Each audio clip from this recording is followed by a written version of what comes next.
crime podcasts. We can't get enough of them. But rarely do crimes they discuss involve the hosts of the show.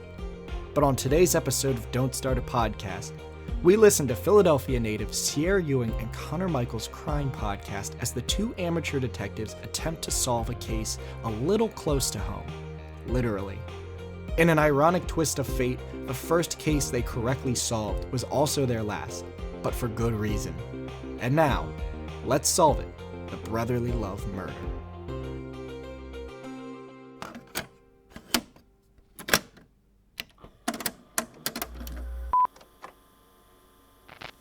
The Let's Solve It podcast is unofficially brought to you by Clorox. Trying to hide a body? Dissolve it in Clorox. Now to today's episode. Welcome back to the Let's Solve It podcast. I'm Sarah Ewing, and with me is my co-detective, Conor Michaels. Present and on the case. Trying something new? I'm feeling myself. Yeah, okay, we'll keep working on it. I want to develop a catchphrase, like how serial killers have. Well, maybe not exactly like them. It'll be thematic. No, it'll be ridiculous. But you reminded me, I have some updates from last week's episode. They made an arrest? No, but the local authorities did reach out to us. They want us to come back. They want us to cease and desist. Apparently, we're interfering with the investigation. Wow, okay. They also threatened to file a restraining order. 4 kids go missing in the woods of Harrisburg, but when we take soil samples to find the kidnapper, suddenly we're the criminals. Crazy. They told the public to dig up some dirt on the case. What else did they want us to do? Imagine us. Criminals. We're the good guys here. Why have a tip line if you don't want our help? They just don't understand our methods. If the Sheridan County Police Department is listening, we're sorry we interfered with your investigation, and we hope you never find those kids. Well, we hope they find them. But are disappointed. It's safe to say that wraps up our investigation on the Harrisburg 4. Unbelievable. Well, today I have a case that I think we can solve.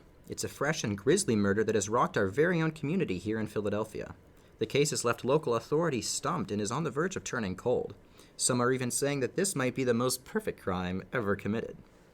But with our expert knowledge, we can be the ones to crack the case, help make an arrest, and put this story away for good.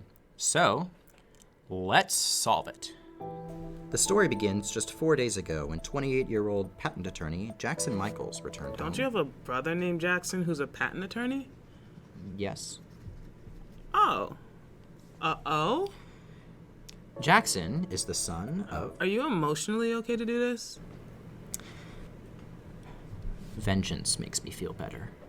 I respect that so much. But continue. Jackson is the son of a doctor and an engineer and has one older brother, Conor Michaels. Jackson was single, although trying a few dating apps to various degrees of failure. He had no pets and was coming home to an empty house he had bought a few months prior. I'd never come home to an empty house. I always have something around for company and safety. A turned-on TV, a Roomba with a knife, a goldfish with a life alert. You just invited some maniac listener to kill you in your house. Promise me you'll find them when they do. As long as I'm allowed to take a soil sample. Well, we don't want the cops arresting you, too. I'd love to see them try. The last known account of Jackson Michaels was the night of September 12th when he was seen taking the trash out by his neighbor, Sarah Raffner. According to the testimony from Sarah, the two were taking trash down at the same time, talked briefly before Jackson enters his home. Sarah has a criminal record. She was caught taking money from her old job to pay off medical bills for her grandmother. Soon after her grandmother passed, Sarah was caught driving while intoxicated. As a result, she's been under house arrest for the last 2 months. Troubled soul. Sounds like a criminal to me. Well, we gotta hear the whole story. When Jackson didn't show up to work the next day and didn't answer his phone, Jackson's boss, Roger Brauber, became concerned about his employee and visited Jackson's house where he found Jackson dead. How'd he get into the house? Roger claims the door was unlocked. All right, I retract my prior statement. We can end the episode right now. It's always the guy who finds the body. He who smelt it dealt it. He expects us to believe the door was just coincidentally unlocked. And showing up without a text? That's lunatic behavior. I can't wait to hear what Roger claims happened. Roger arrived at Jackson's house around 3:45 p.m. At 3:53 p.m., Roger called the police, saying, quote, "He's dead. I came to see why he didn't come to work, and I found him dead. Definitely murdered, too." Definitely murdered, too? It's what he said. Well, I say it definitely wasn't Roger. I agree. It's suspicious. That's the most suspicious sentence ever. How would he know it was a murder? Jackson was bruised in multiple locations and had 28 stab wounds. Hard to do that accidentally. Wow. Can you imagine stabbing someone 28 times? No, not me. Sounds like a crime of rage. You've got to really hate someone if you stab someone 28 times. Yeah, and you better have a good reason. These are going to be some interesting motives. But before we discuss them, I should announce that today's motives are brought to you by Rope. Rope. They're not going anywhere. Thank you, Rope. So, the first potential motive I discovered, because we have unprecedented access to this crime. I possess a shared iCloud account with the victim, so we have all the victim's text messages. Also, your brother's text messages. That too. So the last message Jackson sent was from the prior night at 9:39 p.m. to his best friend, Donald Fowler. Quote, "Still deciding to give the other ticket to yet. I'll let you know tomorrow." I guess we'll never know. Some mysteries we take to the grave. What were the tickets for? Box tickets to the Philadelphia Eagles home opener. Those tickets are not worth killing for, at least not this season. But they are still expensive tickets, so someone might have felt like they were being disrespected. Can't use them if the owner's dead. That's not true. Were the tickets even stolen? They were mobile tickets on his phone, so nothing physical to steal. You could steal his phone. It was found in his house. Well, if nothing's stolen, then this doesn't sound like the motive was robbery that went wrong. Well, we are still talking about the tickets. Do you know who else he was offering the tickets to?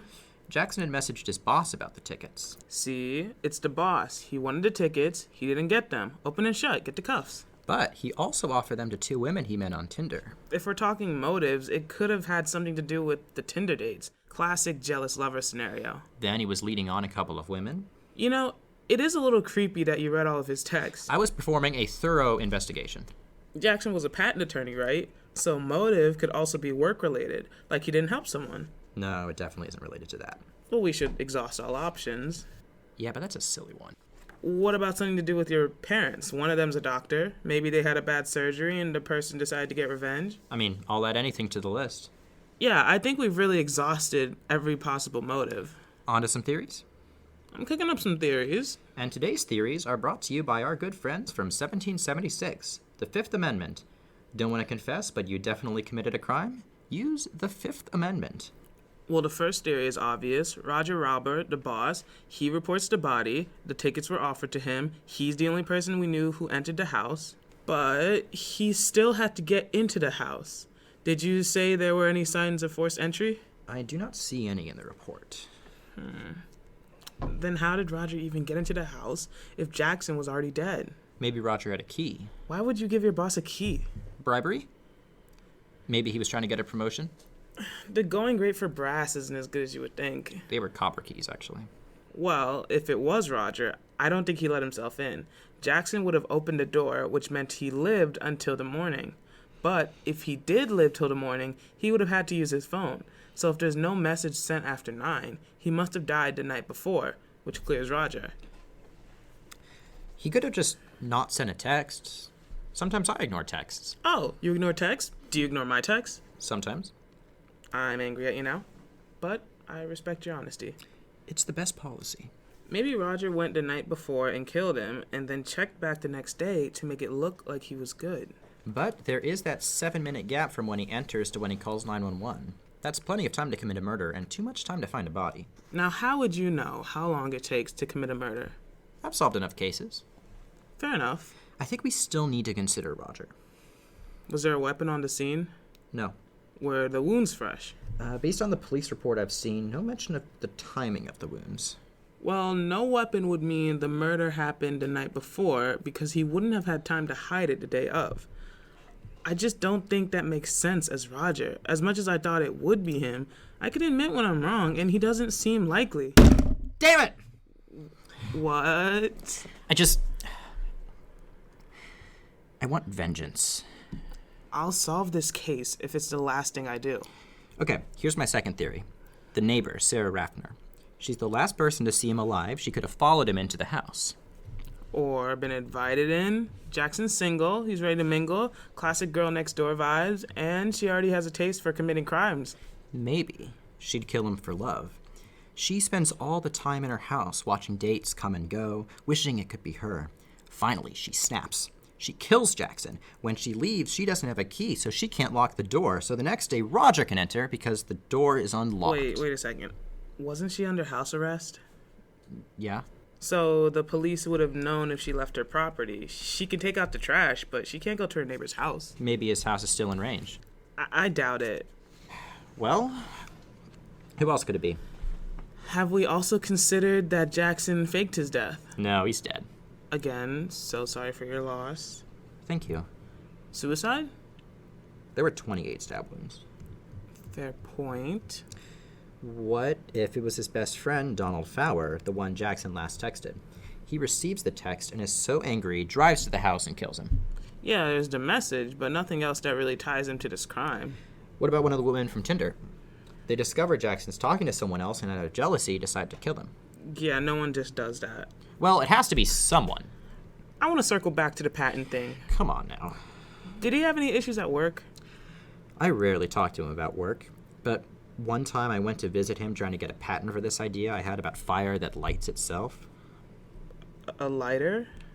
No. There's a difference, and I finally got a copyright on it so no one tries to steal it. Okay. He dismissed the idea, by the way, not over that, but anyways, when I was there, the vibes were off. No one was having fun. Well, that's the life of being a lawyer. All this to say, there definitely could have been problems at work. Never been a fan of lawyers. Spend all your life chasing inventors of ambulances, and then he ended up in one. Poetic. I was going to say tragic. Tragic if we can't solve it.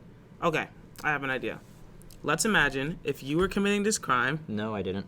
No, just like imagine if you did. How would you do it? I don't want to incriminate myself. Well, I mean, you didn't do it, so just imagine. I would do exactly what this person did. Leave no trace behind. There's really no evidence of the intruder? None. Let me take a look at the file. Come on now, you think I'd miss something? Give me the file. I told you everything important that's in there. There's so much paper in here. Is this a soil sample? Well, according to the Harrisburg police, that isn't real science. They found a boot print. It was probably one of Jackson's own shoes. Could be the killer's. I doubt that. This seems like a smart killer. Wouldn't leave something that obvious behind. I don't get why you're suddenly dismissing evidence. I know this case better than anyone else. I know what's relevant. That boot print means nothing. I understand it's your brother, but we can't solve this if we start neglecting evidence. I just don't want us to get distracted by meaningless information when every second this isn't pinned on something the case gets colder. Maybe you should prepare yourself that we can't solve this one, and that's okay. We'll be okay.